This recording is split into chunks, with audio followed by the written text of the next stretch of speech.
At the end of January, my Vanguard portfolio was at an all-time high of £25,600. Since then, it's lost over 3,800, and over the past 3 months, I've seen £3,000 worth of unrealised losses in that portfolio. Here are the fund valuations over the past 3 days to give you a feel for just how severe the current dips have been. And finally, to round up my portfolio update, here is the to-date return on my Vanguard stocks and shares ISA, which is now up just £702, which is a far cry from its peak, where I'd made over £4,600 in unrealised return. I'm telling you this for transparency and also to demonstrate that I have skin in the game.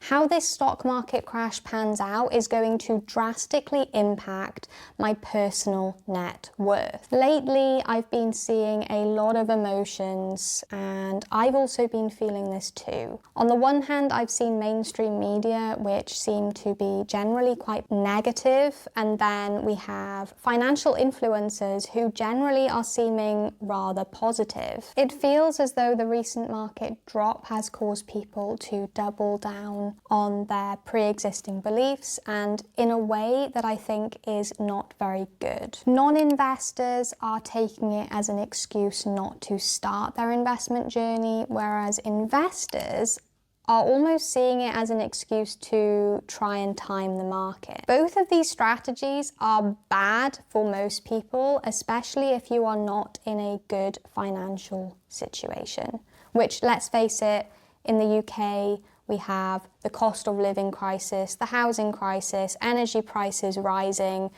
food soaring, and generally people struggling to save money. Decisions that are driven by emotion can cost us dearly because we quite simply aren't thinking logically. And on top of the investors and non-investors that I've already mentioned, I think there's a third group who are ultimately the most vulnerable in this situation, and that is new investors. They are at risk of consolidating their loss by selling through fear, or they are at risk of over-leveraging themselves and investing too much through fear of missing out. Let us remember that it could take years, if not a decade or more, to recover from this stock market crash.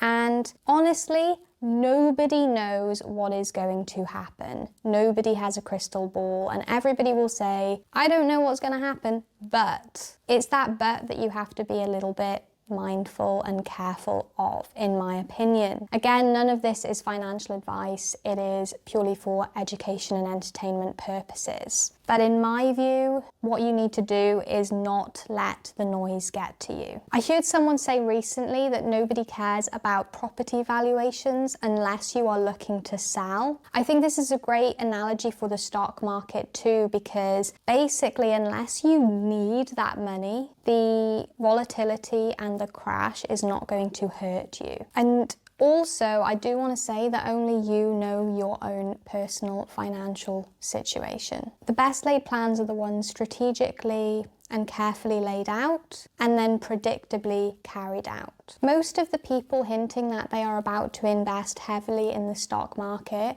can likely go a decade or more without feeling the loss of that money. Can you honestly say the same? If you can't, don't risk your mortgage, your deposit, your pension, or your life savings on the promise of cheap stocks and the ability to make millions from this opportunity. This isn't a message not to invest.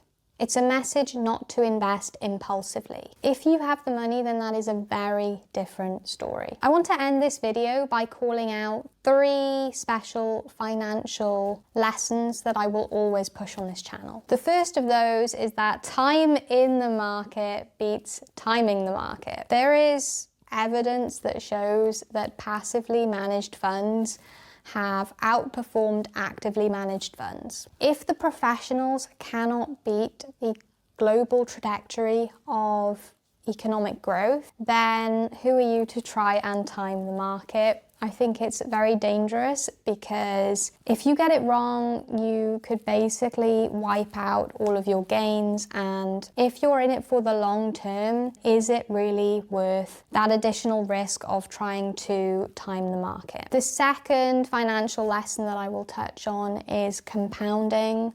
So I have a very succinct video which talks all about this and explains it, which I'll link up here. But essentially, compounding works really well with time in the market, because over time, what you will see is that you're not only getting returns on your investments, but returns on those returns of your investments. So again, another strong point in favor of just being invested for the long run and not over leveraging yourself and making sure that you can get by without that money in the situation of a crash. The third and final message is diversification. So essentially not having all of your eggs in one basket. Up until this most recent crash, we had been seeing the tech stocks doing amazingly well and producing huge returns for the past few years, and essentially these are the stocks that are now being hit the hardest. So another reminder just to say that you may be tempted, but certainly have caution when it comes to investing and being too selective over where you are investing. Let me know in the comments below if you have any questions at all for me. I'll be monitoring that section very closely, and I'll continue to document my thoughts as this situation unfolds. Looking forward to hearing how you are feeling and thinking about this current situation, and I'll see you in the next video.